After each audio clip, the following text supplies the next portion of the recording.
Metal Up, bro. This is CJ with CJOrtiz.com and MentalMotivation.com. This is the first of a new 5-message series I'm doing on imagination, the secret to releasing your personal power. Now, this is all shown in my Life Domination online coaching program, which is something I'd love for you to join. I'll tell you more about it at the end of this video.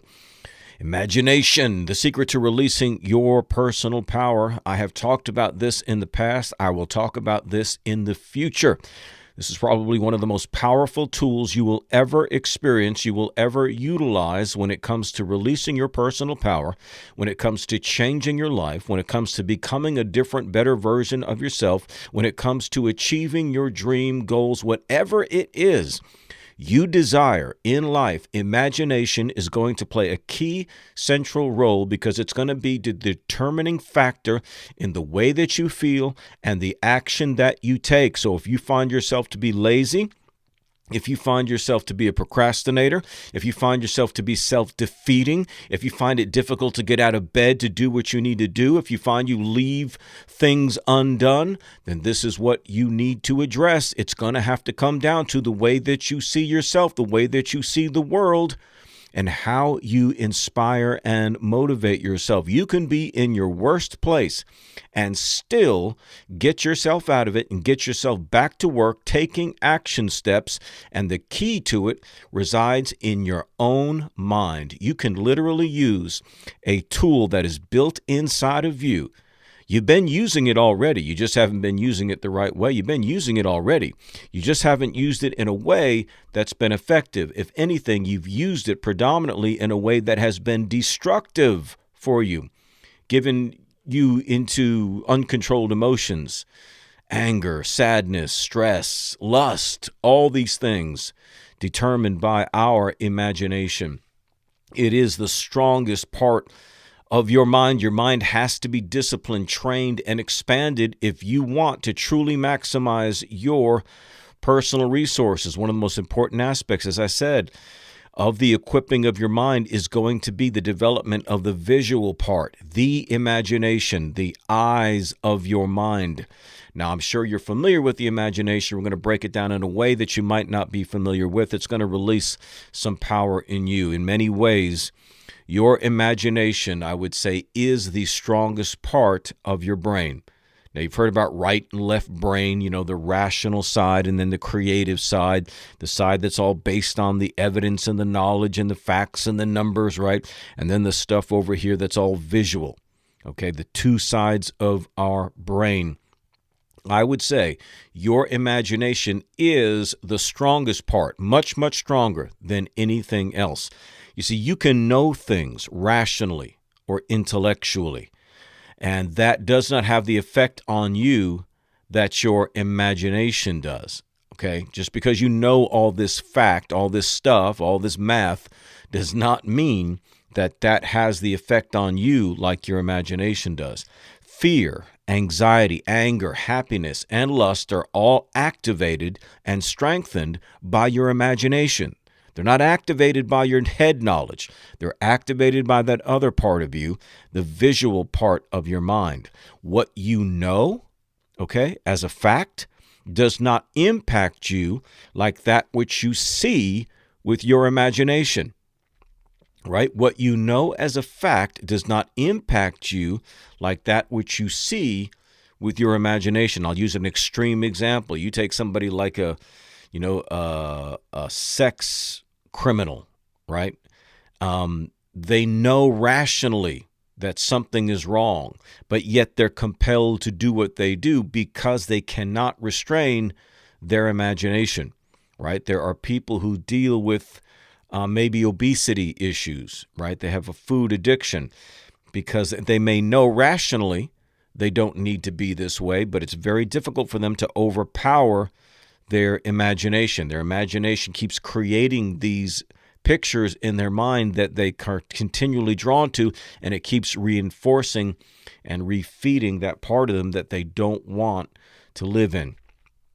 Even your memories are basically a collection of images, right? Even the stuff that you remember is just a series of images. If I were to ask you about what happened to you yesterday, you would recall images. They would be scenes. That's how you would describe what happened, a series of scenes.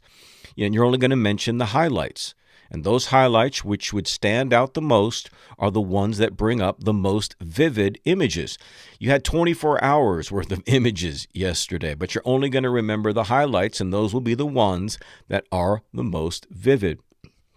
For example, you probably remember most of those events from your past which involve the greatest exhilaration of emotion, whether good or bad. True? The things that you remember most about your past, the events of your past, are going to be whatever ones brought the greatest exhilaration of emotion, and that's whether good or bad. Okay, there are good things and there are bad things that both create memories. You remember most the moments of pain, the moments of embarrassment, or the moments of happiness, victory, etc.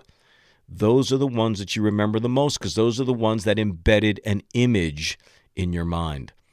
So the reason is because these emotional states can all be characterized as a crisis, and a crisis represents a critical point. That's why it can be either good or bad. Not all crises are negative.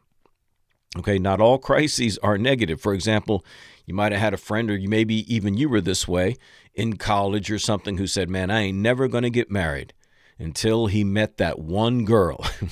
And suddenly, all of his beliefs got turned upside down by one person. That's what you call a positive crisis, right?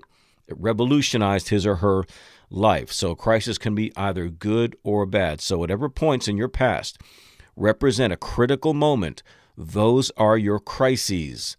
They are the ones you most remember because they are the ones you can best picture in your imagination. Crisis moments are such because they involve emotion, and this is what helps embed them as images in your mind, right? This is what embeds them. It's through trauma, a positive or negative form of trauma that opens you up, and images can be implanted in your mind. This is how mind control works, right? This is how abusers control people. Programming. It's called programming. This is why any positive use of your imagination to change some aspect of your life or achieve your goals must also involve feeling. Okay, it has to be emotion, even if you have to conjure those feelings up yourself.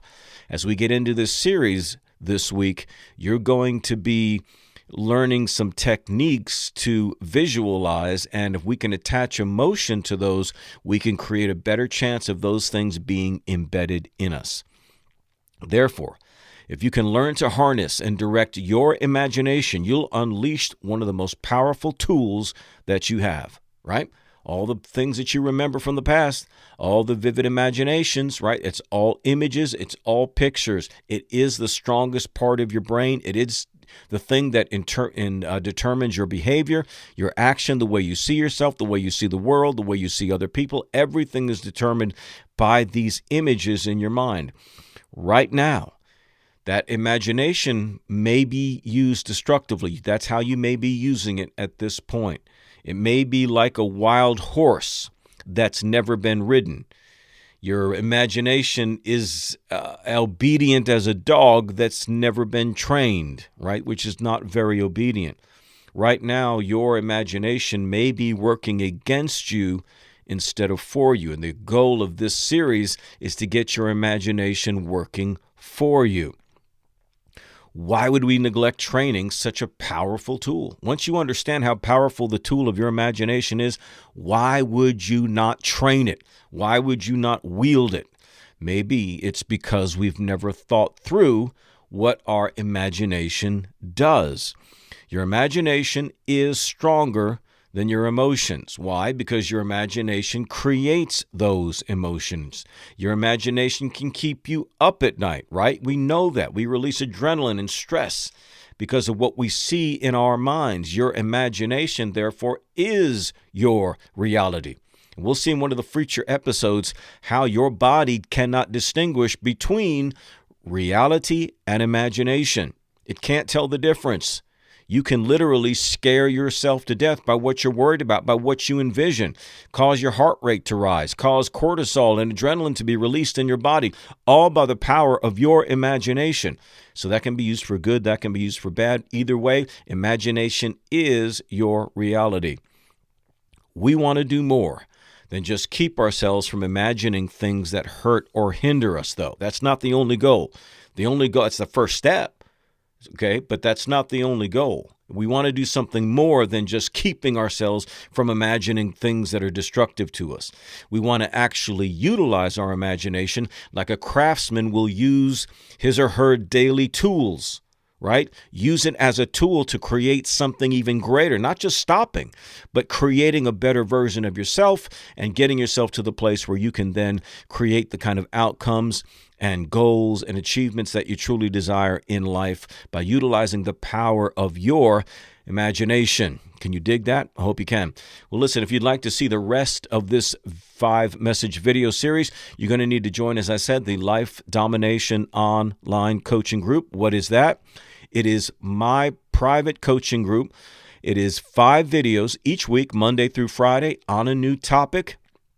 You will get that, plus you'll also get access to the vault of previous video series that I've done in this group. Right now, over 1,000 videos on over 200 topics. So we got you covered, man. This all happens in a private Facebook group, which I administrate, which means you and I get a chance to work together a little bit more closely. And the only other people in the group are people just like you, motivated people trying to create a better life and achieve their goals. So you get accountability, you get the support of other people. Again, no negativity in there, just positive people. All of this for just $19.97 a month, and there is no contract. You can quit anytime. If you'd like to be a part, you can sign up today at the URL metalmotivation.com/life domination coaching. This is CJ, the Metal Motivator. And remember, in whatever you do, don't suck metal up.